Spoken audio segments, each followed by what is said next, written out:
يا مساء الهنا على عيون كل متابعيني الكرام. تعالوا اقول لكم عملت الحاجه الحلوه البسيطه دي ازاي وفي وقت قياسي تقريبا خد مني رينج ساعه. انا داخله اعمل كيكه شوكولاته عاديه خالص وهوب حولتها للشكل الجميل ده، حاجه كده شبيهه للبلاك فورست وطعمها بجد يجنن.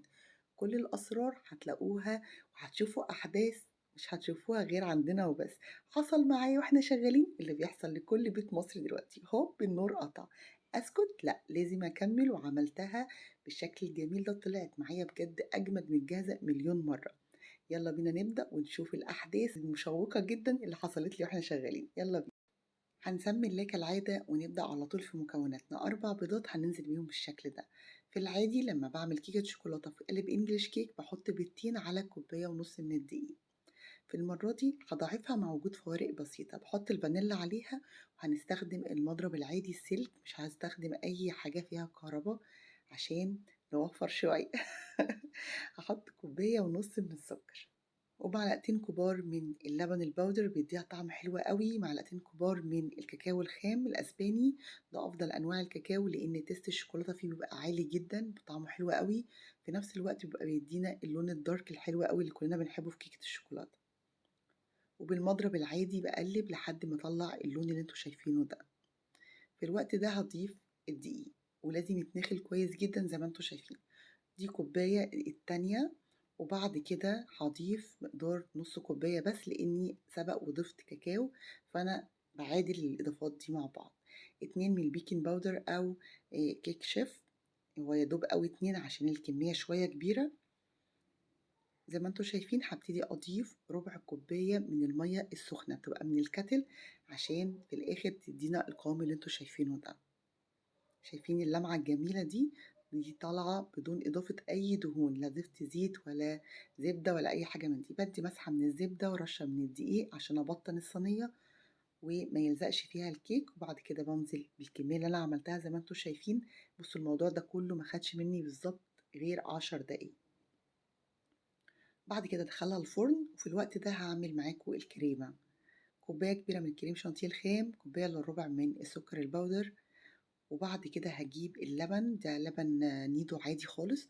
دوبت معلقتين كبار مع كوباية مية متلجة، وهبتدي اقلب كده واداخل المكونات كلها مع بعض بالراحة جدا قبل ما اشغل المضرب الكهربائي.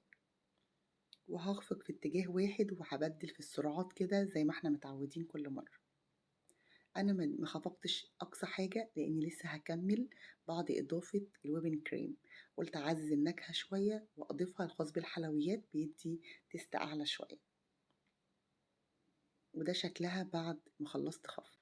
وهرفعها في الفريزر عشان تحتفظ بقوامها لان الجو حر جدا زي ما انتوا عارفين. وده شكل الكيك بعد ما خرجت، ما شاء الله طالعة تحفة ناجحة جدا زي ما انتوا شايفين.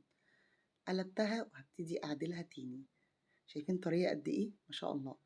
هجيب بقى الترانش اللي بنقطع بيه وهبتدي احددها نصين. نصين ليه؟ لان ما كانش في بالي خالص ان انا اعملها تورته، كنت داخله على اساس ان هي كيكه شوكولاته زي ما قلت لكم في الاول. جبت بنتي تحدد بس الجزء من هناك عشان تشوف من يبقى الرؤيه مزدوجه، لاني ساعات لما اجي اقطع من جنب واحد تبتدي تكرف من الجنب التاني، فده افضل طريقه عشان تقطعوها نصين متساويين. بس بالراحه خالص وانتوا في الاخر عشان الترانش بيدبح عشان صوابعكم، لان حصلت معايا مره فمش عايزاها تتكرر معاكم. ان شاء الله زي ما انتوا شايفين طالعه متحدده مظبوط وناجحه جدا وطريه وهشه جدا.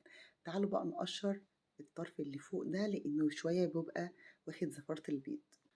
وممكن تقشروها كمان لو مش حابين تعملوها بالطرنش او ما بتقدرش تتحكموا فيه، ممكن بمعلقه، طرف معلقه كده او بايديكوا زي ما انتوا حابين. بس انا حددت يعني فضلت الطرنش لانه ما شاء الله بيقشر معايا بمنتهى السهوله، ومبياخدش وقت مني خالص، وبيبتدي يشيل الطبقه الخفيفه الهشه اللي فوق دي بس، يعني ما بياخدش من الكيك نفسه. فلو هتقدروا تتحكموا فيه اشتغلوا بالطريقه دي.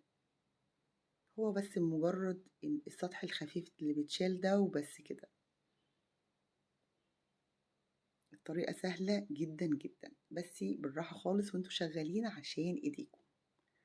الحد طبعا او الطرف اللي هو بيبقى في الجنب ده شوية بيبقى خشن، فانا شلته كله بصراحة.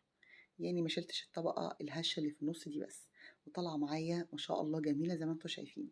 اي سائل عندنا عشان نسقي بيه بقى الكيك وتتري مننا. دي شوية مَيّة من الكاتل مغلية، حطيت لها معلقتين من لبن البودر وهديتها كمان معلقة من العسل وقلبتها وابتديت أسقي بيها بالشكل ده. الكريمة بعد ما خرجت هابتدي أنزل بيها كده وأسويها قد ما أقدر. طبعًا الجو حَر جدًا والحاجة مش لاحقة تتماسك، فأنا قُلت بقى إيه، أخلّصها معاكم في السريع كده وأرميها في التلاجة تتمسك بتاع كام ساعة كده عشان يبقى طعمها حلو في الآخر. واديتها نفس الطبقات كده وفردتها لحد ما حصل اللي أنتم شايفينه ده، الكهربا قطعت، الحمد لله. المهم أنا جرّبت أشغّل فلاشة التليفون التاني ادّتني الإضاءة اللي أنتم شايفينها دي، وكان التصوير نسبيًا كويس، فكمّلت ما أقدرش أوقّف، الكريمة هتسيح منّي وأصلًا الجو حَر والناس مفرهدة والدنيا جميلة، فما تأخذونيش على الحاجات اللي أنتم هتشوفوها وإحنا شغّالين. المهم اديتها الطبقة التانية، وبعد كده بعد ما فردتها هابتدي بقى أستخدم الكيس الحلواني. أنا قُلت أعمل لكم حاجة كده سهلة وبسيطة وفعلًا ما خدتش لا وقت ولا جهد إطلاقًا. وابتديت إن أنا أدّيها روزيتات كده شكلها جميل جدًا زي ما أنتم شايفين. الكريمة بجد طلعت كويسة يعني ما كسفتنيش، رفعت راسي الحمد لله، وابتدت تدّيني الأشكال الحلوة اللي أنتم شايفينها دي. هتلاقوني بقى ابتديت يعني في الأواخر أعجن زي ما أنتم شايفين كده، اللي هو خلاص بقى مش قادرة أكمّل وابتديت إن أنا أفرهد، فاللي هو إيه ادّي روزيتات ولِف، لِف بسرعة عشان ننجز. والحمد لله طلعت في الآخر بالشكل الجميل ده، طلعت حلوة أوي وطعمها طلع يجنن بجد، الحمد لله. فلا يأس مع الحياة يعني، هو ده أكبر حاجة باقول لكم شايفين بقى الجمدان، فيلم رعب والله. والحمد لله النور جِه، وابتديت أشوف قدّامي، جِبت بقى المبشرة وجِبت عندي شوكولاتاية كده بطعم البندق، خرّجتها زي ما أنتم شايفين وهابتدي أبشرها بقى إيه، أي بشر عشوائي كده عشان ننجز بقى، يعني إحنا خلّصنا التقيل كُلّه، هنيجي بس للتزويق والfinishing النهائي عشان يدّيها شكل حلو. أنا قُلت أعملها زي الblack forest، بشرت كده شوكولاتة وكان فيها الحمد لله جزء كده من المكسرات، أنا باعشق أي حاجة فيها مكسرات. كان البندق فيها كتير، فطلع معايا شكلها وطعمها بجد تحفة. وبعد كده اديتها برضه شرايح كده من اللوز المبشور، بصراحة كانت طعمها حلو أوي، أوي، أوي، وما خدتش مني لا وقت ولا جهد. رغم إنها اتعملت في ظروف صعبة جدًا، قطع كهربا والجو حَر جدًا، الناس مفرهدة أساسًا خلقة ربنا من غير أي حاجة، بس الحمد لله النتيجة طالعة مرضية زي ما أنتم شايفين.